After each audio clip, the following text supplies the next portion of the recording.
Hello, everybody, and welcome to this week's Chief and Pros Empowered Women in Blockchains. It's so great to have you all here, and thank you for taking the time to watch and join us today. Our fabulous guest speaker this week, however, moving on to more exciting news, is the wonderful Linda Goetze. Now, I've known Linda a couple of years, I think, Linda, isn't it now? Coming up? Yeah, but it's got to be. And I can honestly say that out of everybody in the blockchain space, Linda is a true inspiration to me. She's an educator. She's always willing to help me learn as well, because, you know, we don't profess to know everything. None of us do. We're better together for sure. We really are. We really are. We're always better together, and because we learn from each other, we support each other, and that's what it's all about. And you know, on that basis, I'm absolutely delighted to have you, Linda, with us today, because I know just how busy you are. I know how precious time is, and for you to be here with us today and give your valuable insights, really is amazing. So thank you. It's absolutely my pleasure. And I have loved to be on the journey with you over the past several years, and having your engagement with the Blockchain Chamber of Commerce, you know, initially when I was leading it, and now as a nonprofit, it's that collaborative nature that I call the heartbeat of the chamber. And I believe you really resonate with it at She-Fan-Pro. And that's the really positive energy that we as women, I think, bring into the industry and the ecosystem in a unique way. So it's an absolutely joy and pleasure to be here with you, Shelley. Oh, bless you. Thank you so much. Thank you. So I guess I've got my first burning question. And I know our audience will be keen to know, you know, what was your genesis block, you know, for getting into blockchain in the first place and cryptocurrencies? I mean, where did that start? It was, I mean, one of those pop-up, they were called Bitcoin faucets back end of 2011. There was this desire to incentivize people to participate with the blockchain and do it in a way that was fun and engaging, right? So they kind of pulled you in with a little pop-up. You say, hey, you know, download this game, play this game. Every 10 minutes, you're going to get X Bitcoin, right? I think it was like 0.1 Bitcoin. You know, they were guaranteeing every 10 minutes if you played this game. Basically, they were incentivizing you to be participating with the blockchain. Like you would be like a node, and you know, have a wallet downloaded, and they were trying to just expand the footprint of the Bitcoin blockchain. And the pop-up was on my parents' computer during the holidays, right? So I didn't download it. I thought, like, this is a worm scam. This is not something I want to mess with. But what is Bitcoin? Right. And so that was just that curiosity, that moment of like questioning. And I went down the rabbit hole. I just wanted to understand what was Bitcoin. And you know, a couple of months later, I actually got my husband convinced that this internet funny money, which is what he called it, was worth our engagement and a diversification for our portfolio, and something that was just different. And it was like deflationary, not inflationary. And I think that's probably one of the biggest things that was just like must own Bitcoin, was that recognition that it was totally deflationary in nature, like coded, you know, only 21 million Bitcoin will ever be created. And that, like, that sealed the deal for the why to initially engage with Bitcoin and actually own it. But the progression with engaging with the blockchain ecosystem since then has been wow. It's been a journey. You know, there've been the scams and shams, and you know, think of 2017 hype cycle. Everybody was dropping an ICO, and you know, it was a time when I recognized that there needed to be an organization that supported people's educational process and help them avoid some of those pitfalls and be a voice of reason in the hype cycle up and down. And I connected with the Blockchain Chamber of Commerce right at the beginning of 2018.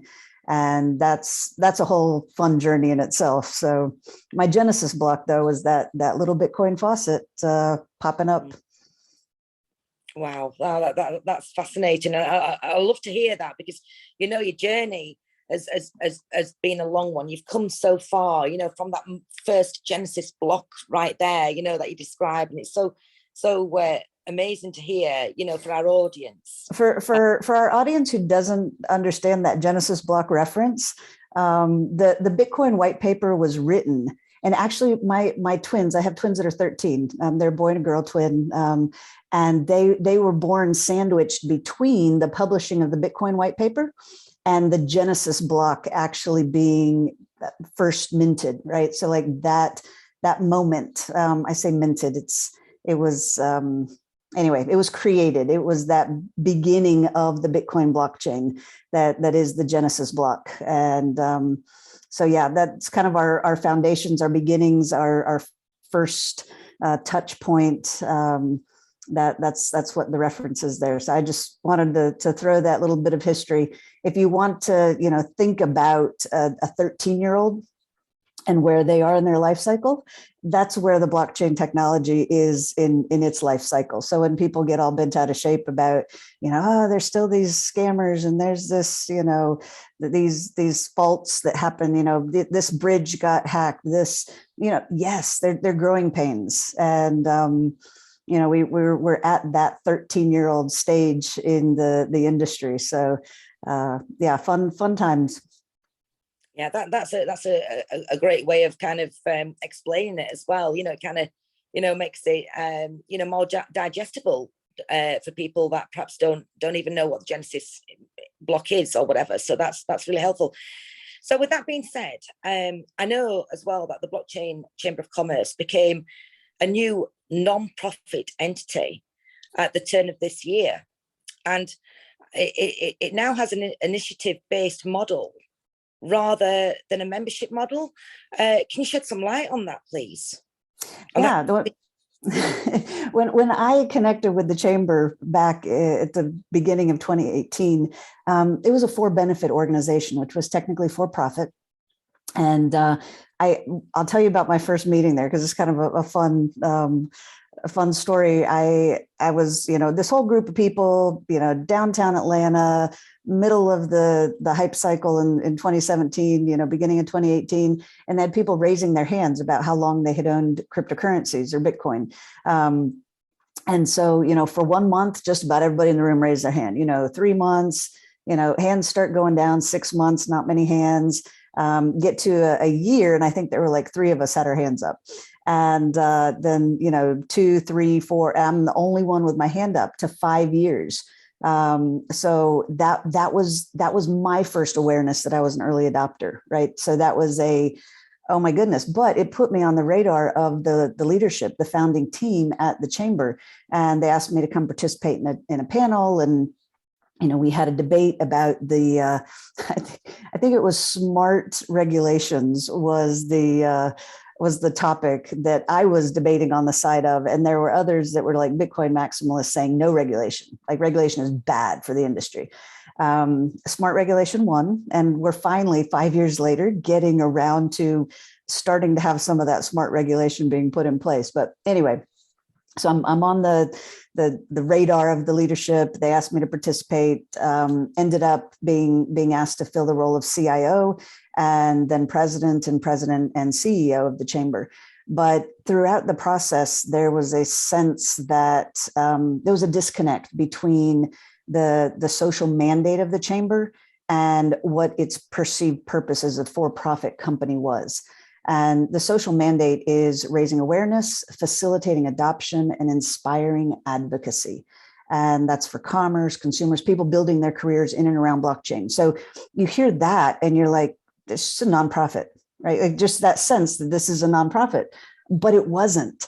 And so I felt that there was this need to transition the structure to what the industry really needs, which isn't another for-profit company trying to, find their niche and make their money off of that niche, but really an entity that was there to serve the community.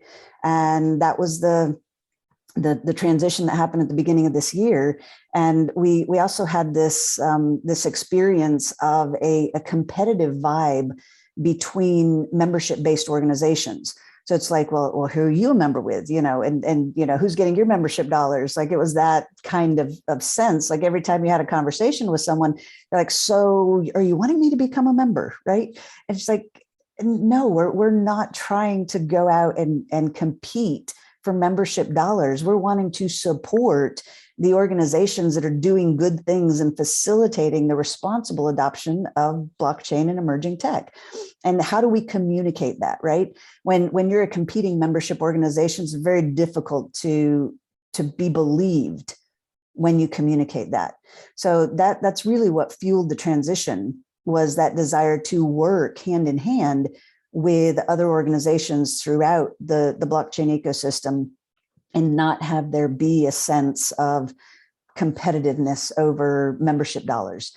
And so our initiative-based model is one that allows people to collaborate and participate in the things that make sense for their organization's initiatives, right? So, if it's an education initiative, we can be hand in hand, right? Because that's within the social mandate of the chamber is raising awareness, facilitating adoption. That education is a huge component.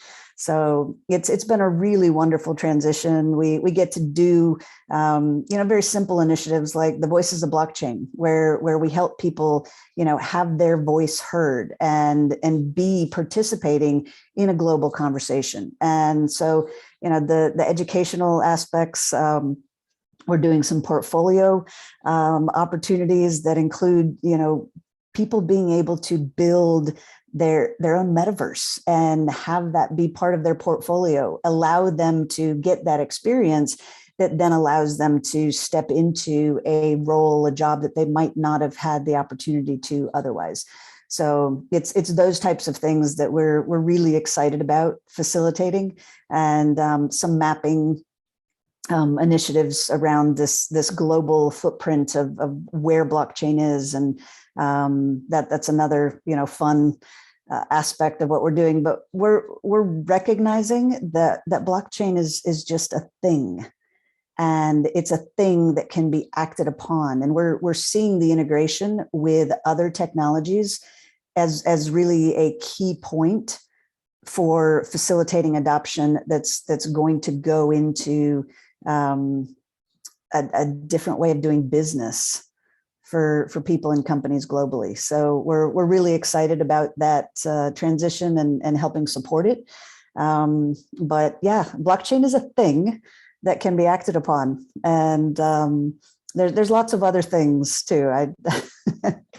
That's a whole nother soapbox I could jump on.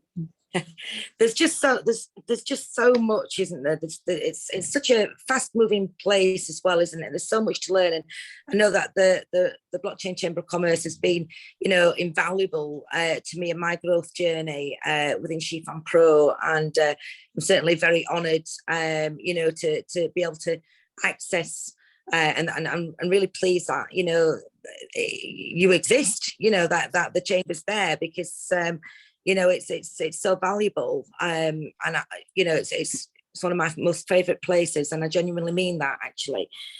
Thank you.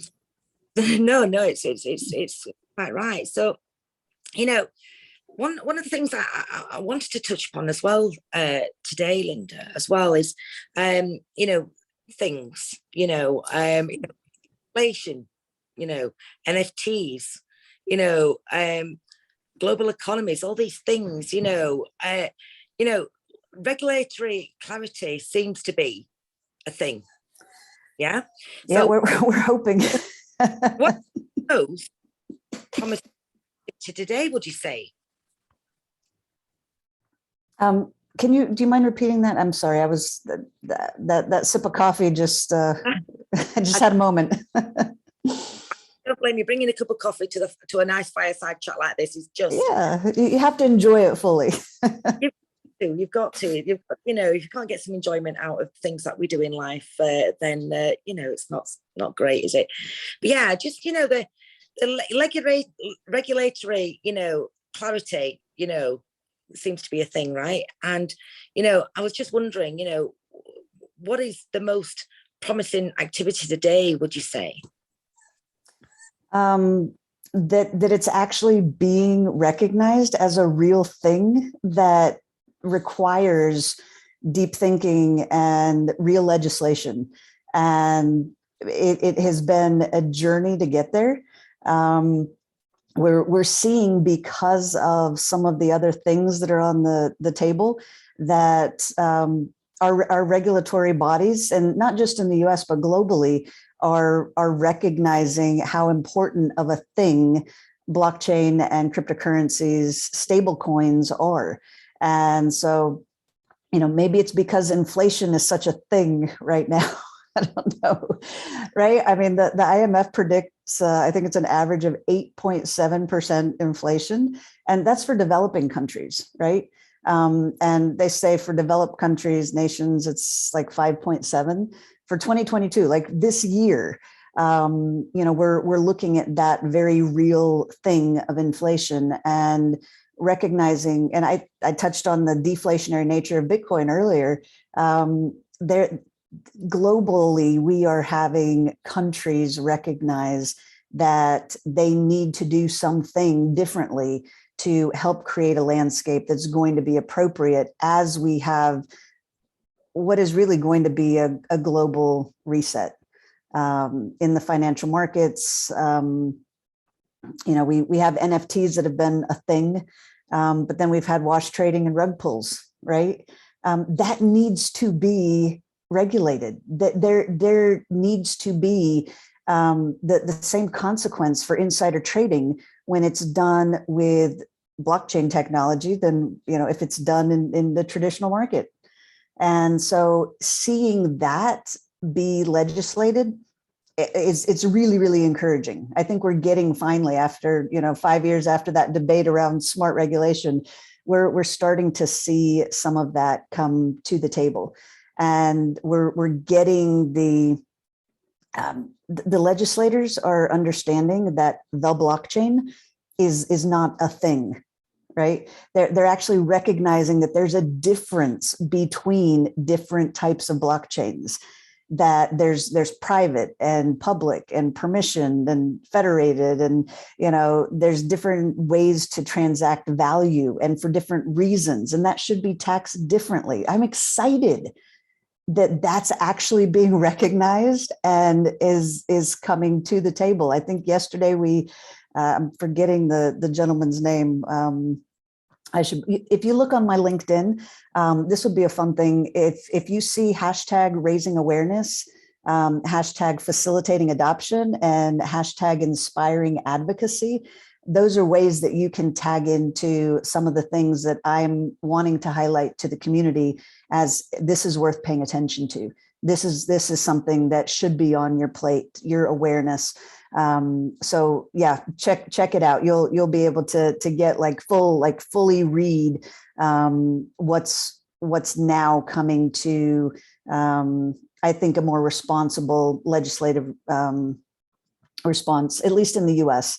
In the most specific one recently that I have, but it's across the board. I mean, the UK is doing some great work with financial markets.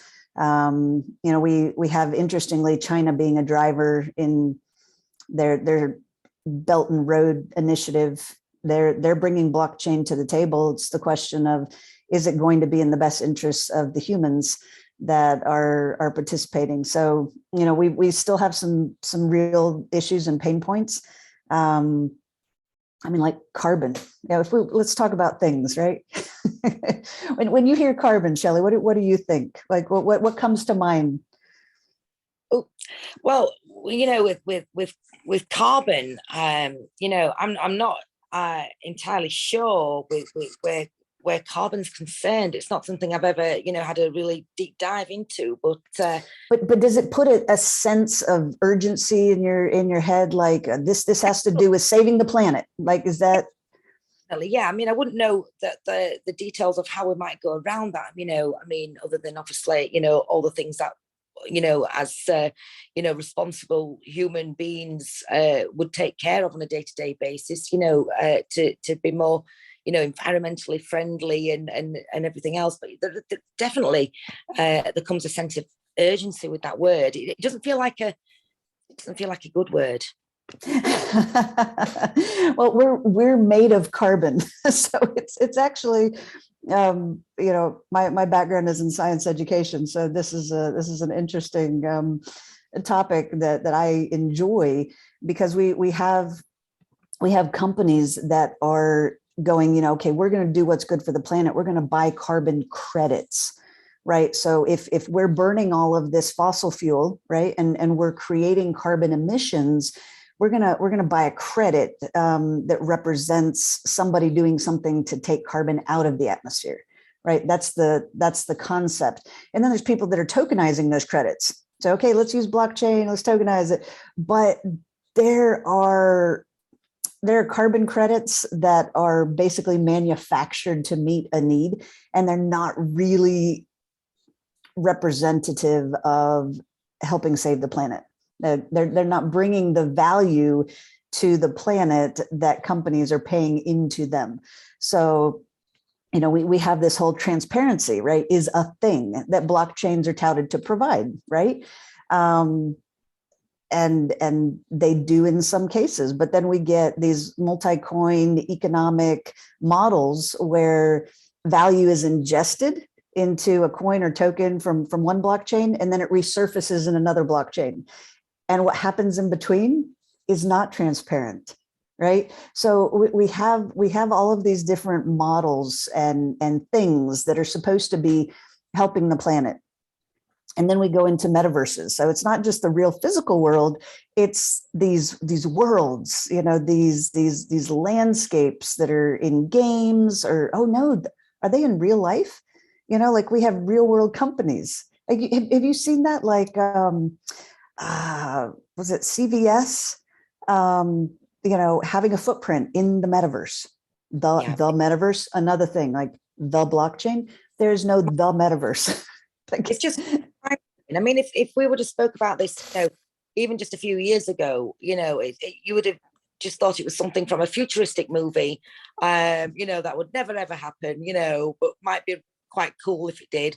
It's just mind-blowing. And for a woman, a lady of my age, to learn about all these things and have this happening in my lifetime, it's so far removed from certainly when I was much younger, and we relied on I don't know, pen and paper and things, and we still do that sometimes. My son will write a note on a piece of paper, still hold it up in front of my face while I'm on a call. So, but then, his avatar in a digital world might, send me a digital message. So you're right. We've transitioned into this world where, like, digital ownership is a thing.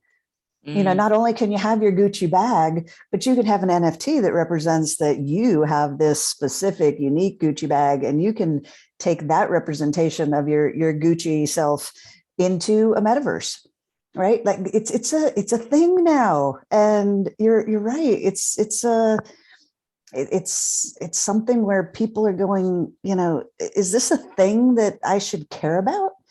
And that's a very valid question. I'm curious, like, what do you think about the digital ownership? Why should it be a thing? I mean, I think it's great. I think we're learning new ways. It's a new world. I mean, it's just huge. I mean, it's almost too big to kind of comprehend. And I think, for me, it's exciting. There's still so much to learn, and there's still so much still to get your head around, and to see how it's going to develop, and what value it's going to bring to your real world life, if you like. I think for people out there that, you know, and maybe struggling to understand what the metaverse is, you know, what is the metaverse? And, you know, and I think that's one of the things that I first noticed when I got into you know, the blockchain space and everything a number of years ago now, was, you know, sometimes you're afraid to ask, you know, what might feel like a dumb question, you know, there are no dumb questions. there are no dumb questions. I found that out when in my journey in the beginning. I found myself, you know, Googling, and you know, because I've got a thirst for knowledge, I just asked those questions everywhere and anywhere.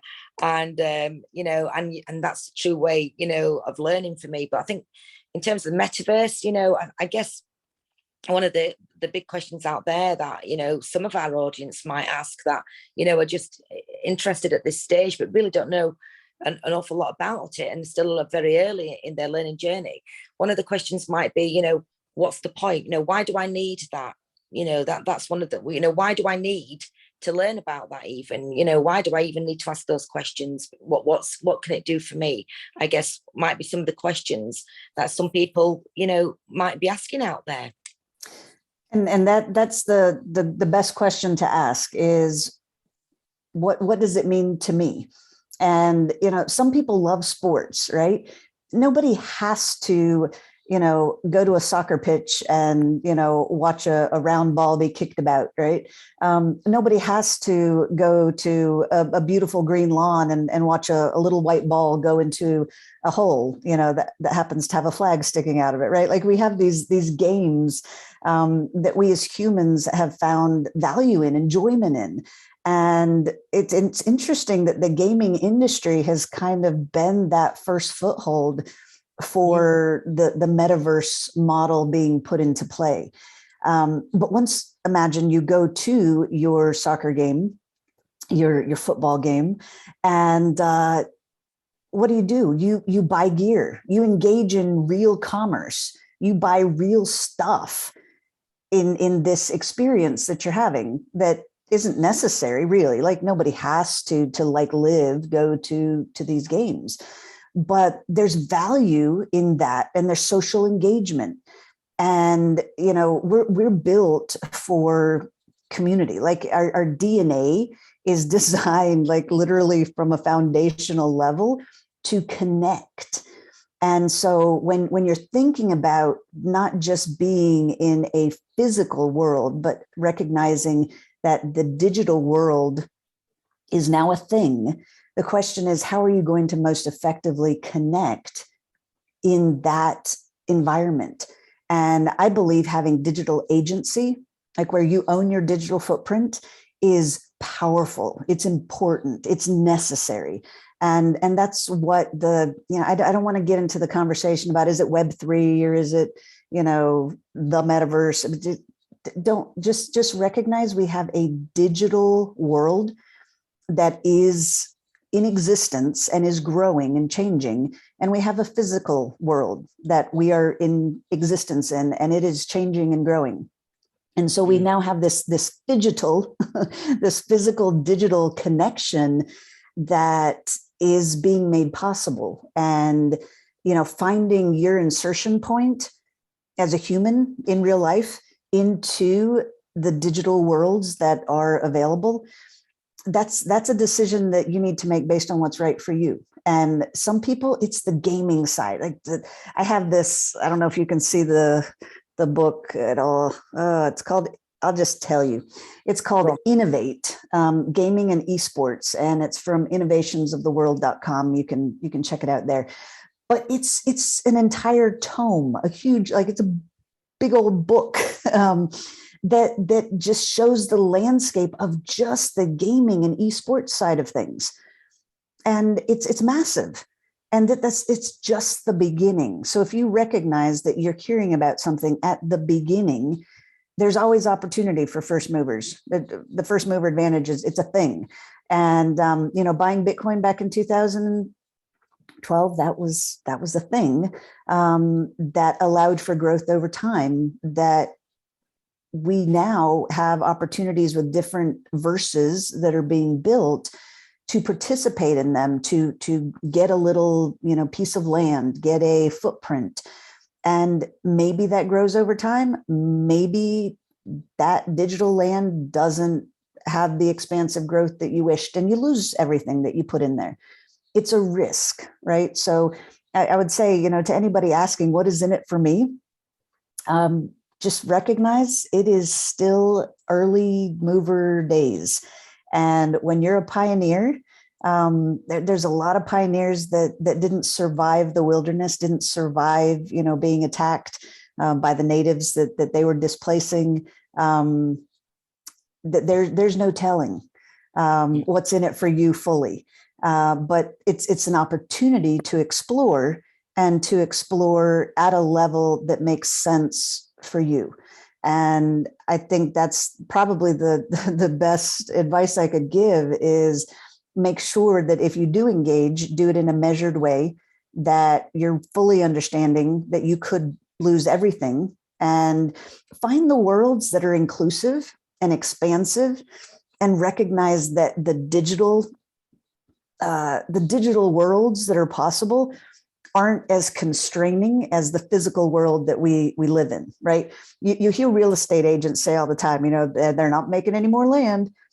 But in digital worlds, I mean, land is it's abundant. It can be just continually created.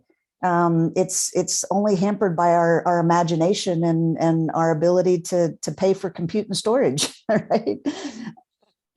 So we have just an amazing opportunity. And I guess the one cautionary note, energy, it's a thing too, and it can't be created or destroyed. So you think about that. Everybody's talking about all the energy consumption of the Bitcoin blockchain.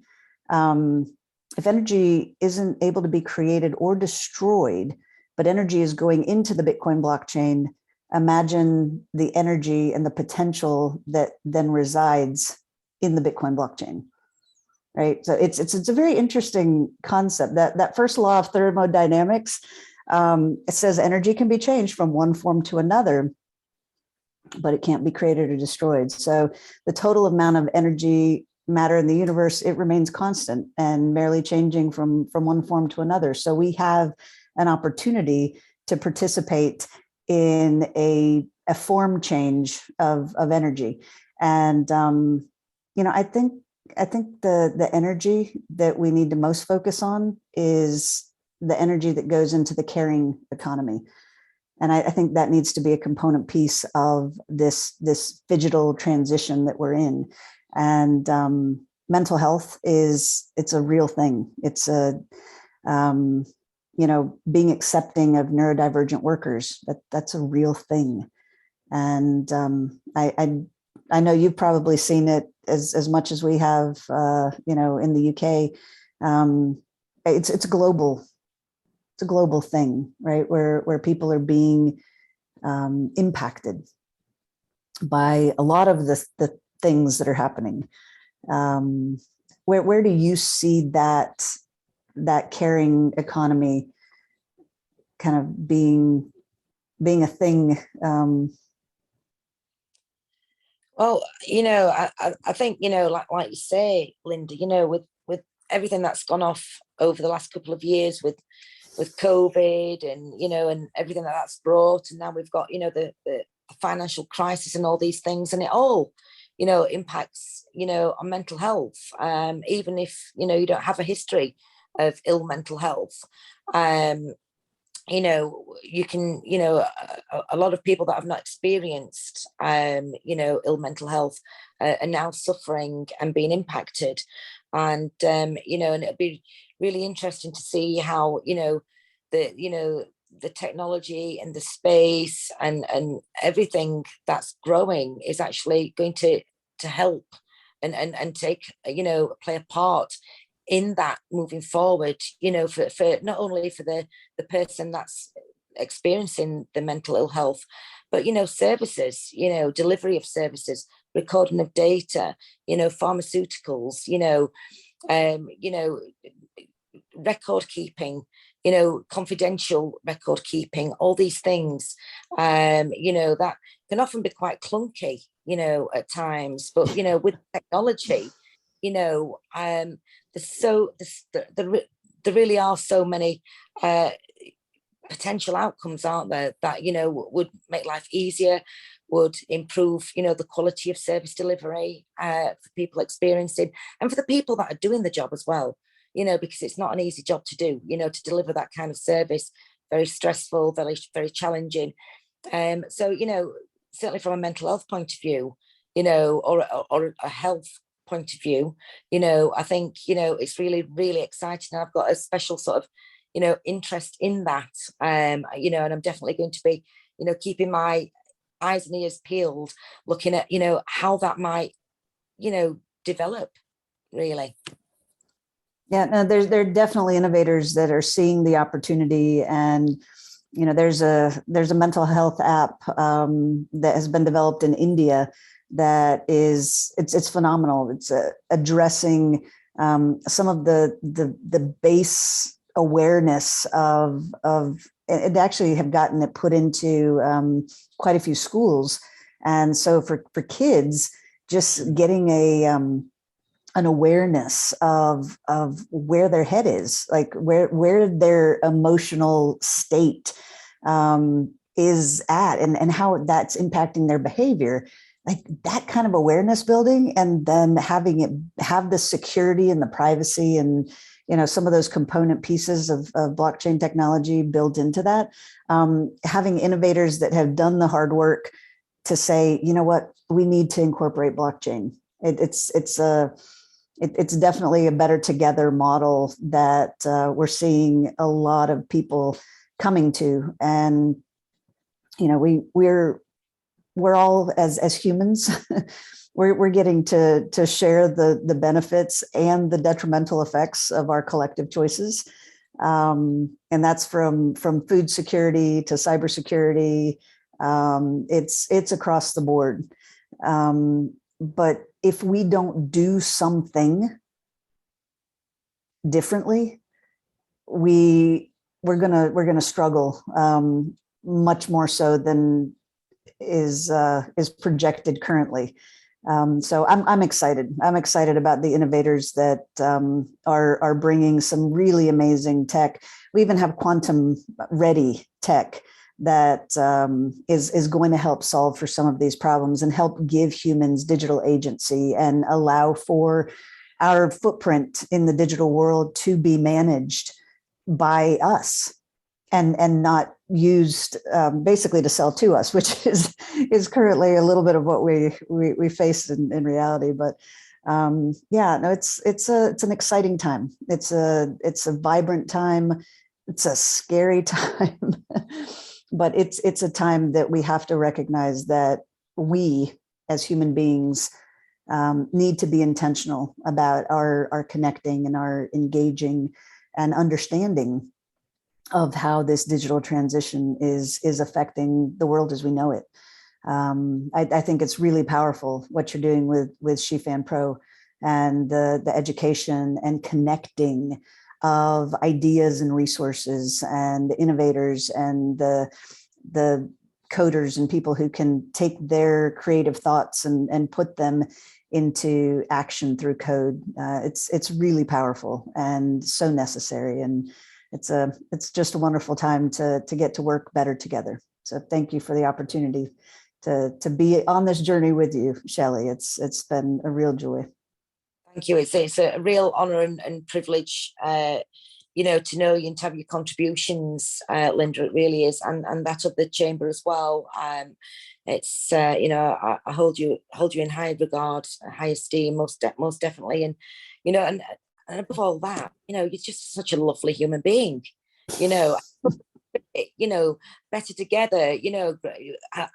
That's the very spirit of SheFan Pro, that we all come together globally and connect and share ideas and learn from each other and tapping into each other's resources, because, you know, one thing that the COVID and the lockdown that we all experienced as human beings, you know, it certainly taught me that, you know, with the tech that we've got, you know, like this call here today, you know, we're both on, you know, hundreds and thousands of miles away, aren't we, Linda, right now? Yeah. But, you know, this technology can bring us together, even this, you know, and actually, you know, we're so much better when we come together. You know, if we can break down boundaries and, you know, regardless of male, female, you know, culture, age, whatever it is, you know, wherever we are, if we can come together, then that's got to be a good thing. And that's what I've learned. So with everything that we've covered today, Linda, you know, is there any particular advice that you could leave us with today moving forward? Yeah, I think there's a quote from a book that I read as a kid. It was actually called Young Prince Hubert. I don't even know if it's a print anymore. But something that I remember from that, I think is it's a really powerful motivator, and it's just very simple. It's do the next thing first. And so when you've heard something, when you've had your interest sparked, go do something about it, right? Do that next thing first. I could have heard about Bitcoin, but not bought it, right? So the difference in my life, because I did that next thing first, is tremendous and positive. And we're all going to make mistakes. So I'm not saying that just because you go and you know, do your research and do that next thing, it's going to be a win. But if you don't do something, you don't even have the opportunity for the win. So that to me is the best advice I can leave to anybody, is do the next thing first, and don't let inaction bring regret in the future. Yeah, it's a new world. I love that, you know, and, you know, I can certainly say, you know, if I hadn't have done the next thing, you know, first, you know, back in the day when I got my first cryptocurrency and started learning and asking questions, you know, I wouldn't be where I am today. And actually, you know, the confidence that comes with learning and challenging yourself to try new things, rather than, you know, I mean, I almost shied away from it at the time. I thought, oh no, I can't do that. You know, I mean, I'm going back, you know, maybe 6-7 years ago. I couldn't copy and paste. You know, I was really was. I mean, you know, I was the bane of our secretary's life all the time. You know, I just didn't know even how to copy and paste. So for me, even to set up a wallet, to buy some, you know, to buy some cryptocurrency, it was challenging beyond words. And there were points where I almost gave up and thought, oh no, I can't do this. What am I even doing this for? But I didn't.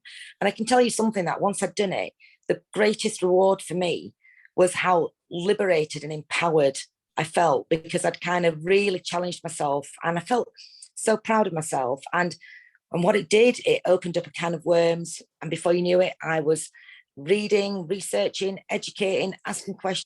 I was so curious and intrigued. You know what you can do with a can of worms? Yeah. You can fish. And yes. When you fish and you teach others to fish, you open up that opportunity for others. And that's what I love, having watched you do, is take your own learning experience and say, if I can do this, so can you. And that's so empowering, and it's so necessary. And it's a gift that just kind of keeps on giving. And that's what I love about our community. It's a very, very giving community. And it's that empowerment that you can take to then empower others that is so powerful. Yeah, it's a beautiful thing. And in itself, it's a blessing, you know, that you can't put a price tag on. That is the real value, isn't it? In coming together and sharing that journey with each other, you know, because it is, I can genuinely say from my own, you know, experience, it's been a very beautiful thing for me. So I'm really glad to have got to this point. I'm really glad to know you Linda, and class you as a friend, a good friend of mine as well. Now I'm so glad, you know, to be in this position. And you know what? If I hadn't have done the next thing first, I wouldn't have even got to know you. Yeah, I'm very, very thankful for the journey, and look forward to connecting with the other humans who are taking that do the next thing first advice, and find me on LinkedIn. You know, I think that's where we initially connected. There's just a LinkedIn connection, but if that's your next thing to do, if that's your do that first, connect, right? We all take baby steps, and babies grow up to be mature. And I've watched my twins, you know, just go from being those little, they were preemies, so they were these tiny little pockets of, you know, of absolutely needing everything from me, right? Everything. And it's when you feel that you know you're at the beginning of a growth progression. So I don't want that fear to, you know, make anybody go, well, I don't know anything. I just take that next step. And I am so happy, Shelley, that you know, that initial engagement, that next step that you took has led to where SheFam Pro is today. And it's a fantastic opportunity for others to step into as well. So thank you for what you've done to help grow the ecosystem and support innovators connecting where it's the responsible adoption of emerging tech that can happen better together. It's so empowering. Thank you very much. I really appreciate that. And Linda, you know, it's just been an honor and a privilege to have you here today. I always love catching up with you anyway. I just love our chats. So the only downside is they never last long enough. I could keep you all day, honestly. Nonetheless, you know, it's been an honor and privilege to have you here today. And I really hope, you know, that you'll come back and join us again in the future here at SheFam Pro as my guest speaker and have another fireside chat. I'll look forward to it. Thank you, Shelley. Thank you.